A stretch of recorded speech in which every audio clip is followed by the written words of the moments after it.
Une affaire choquante a eu lieu en Tunisie. Une jeune fille abusée par son propre frère est tombée enceinte. Sa mère, qui voulait cacher la grossesse, l'a assassinée. Voici ce qu'il s'est passé. Cette terrible affaire nous a été présentée par cette personne que vous voyez en photo. Elle a déclaré et relaté les faits. Donc c'est arrivé dans une famille tunisienne qui habite à la Manouba. C'est une famille donc avec plusieurs enfants. On sait que l'un des fils s'appelle Mourad et c'est celui justement qui a abusé de cette pauvre fille. Mourad est un fils assez spécial, il n'a pas d'atome crochu vraiment avec sa famille, ni avec ses parents, ni ses frères et sœurs. Il se chamaille beaucoup avec ses sœurs pour un oui, pour un non, pour des broutilles. Et du côté du cercle amical, c'est pas très, enfin, il n'a pas un cercle amical très épanoui, il n'a pas beaucoup d'amis qu'il voit. Même quand il sort, en fait, il est beaucoup à vagabonder. Enfin voilà, il n'a pas des potes comme ça qu'il voit très régulièrement, avec qui il s'amuse, il passe du temps. C'est pas du tout son cas. En plus de ça, c'est aussi quelqu'un qui consomme des substances illicites et qui boit aussi beaucoup d'alcool. Un jour, Mourad va péter comme un câble, il va commencer à avoir des attitudes très bizarres à l'égard de l'une de ses sœurs. Et puis un soir, il va pénétrer dans la chambre de cette sœur en particulier. Il va venir avec une bouteille de coca à la main et puis avec un médicament dans l'autre main. Les faits ont eu lieu en pleine nuit, donc du coup la sœur elle est quand même choquée, elle est surprise de voir son frère face à elle, qui lui présente ce coca avec le médicament, elle comprend pas trop ce qui lui arrive, et là il lui fait signe de se taire, de pas faire de bruit, surtout pas crier, pour ne pas réveiller le reste de la famille. Il lui dit voilà tu bois ça, tu prends le somnifère, enfin le médicament c'était en fait un somnifère pour qu'elle s'endorme, et il lui dit voilà tu prends ça, tu verras ça va bien se passer, ne t'inquiète surtout pas. En tout cas, si tu cries et que tu réveilles les parents, etc., sache que je serai capable de les tuer. La jeune sœur, elle a eu peur, elle le sentait capable en fait de faire du mal à ses propres parents, donc elle a préféré suivre ses conseils, ne pas faire de bruit et malheureusement elle s'est laissée faire. Pendant plusieurs mois, la jeune fille ne dira rien à ses parents, ni au reste de la famille, parce que vraiment, elle a très très peur de Mourad, elle le croit capable de commettre le crime dont il a parlé.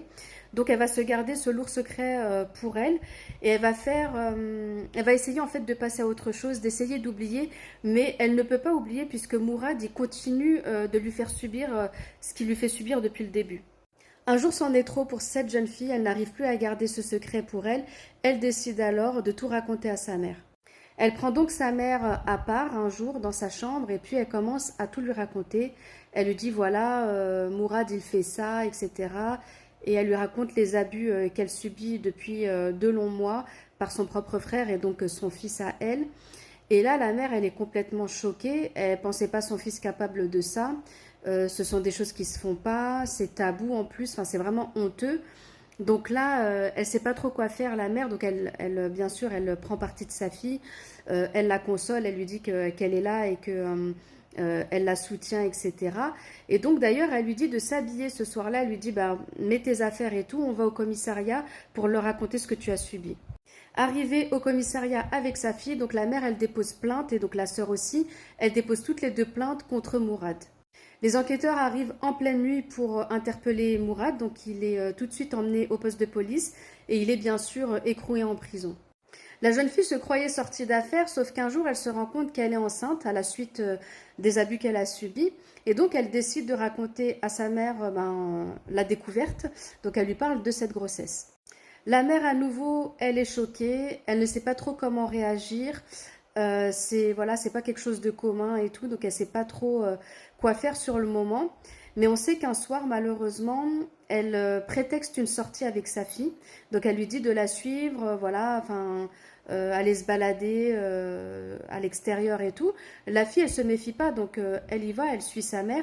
Sauf que sa mère, elle la ramène dans un cimetière en pleine nuit, enfin en pleine soirée, quoi. Il y avait vraiment personne, il faisait nuit.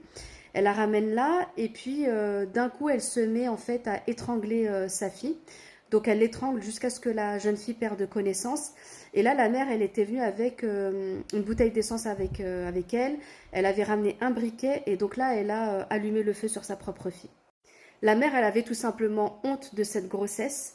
Elle avait peur en fait de devoir expliquer aux gens que sa propre fille est tombée enceinte à la suite des abus de son fils. Donc vraiment, elle a cherché en fait un moyen de camoufler de manière définitive cette histoire. Sauf qu'heureusement, la jeune fille n'est pas morte sur le coup. Le lendemain matin, un passant est tombé sur son corps Et il s'est aperçu en fait qu'elle respirait encore un petit peu, mais il a vu hein, qu'elle avait subi des violences et qu'elle avait été brûlée. Il appelle immédiatement une ambulance, les secouristes et la police. Donc tout le monde arrive sur les lieux. Le corps de la jeune femme est transporté à l'hôpital. Et à un moment donné, elle a repris connaissance et elle a pu raconter justement les faits. Et c'est donc la jeune fille elle-même qui a raconté ce qui s'est passé donc aux médecins, donc à l'hôpital, aux enquêteurs qui sont passés la voir. Mais malheureusement, elle a succombé à ses blessures et elle est décédée 15 jours après. La mère a évidemment été arrêtée par les enquêteurs, elle a été interrogée et puis elle a été écrouée. Elle est actuellement en prison.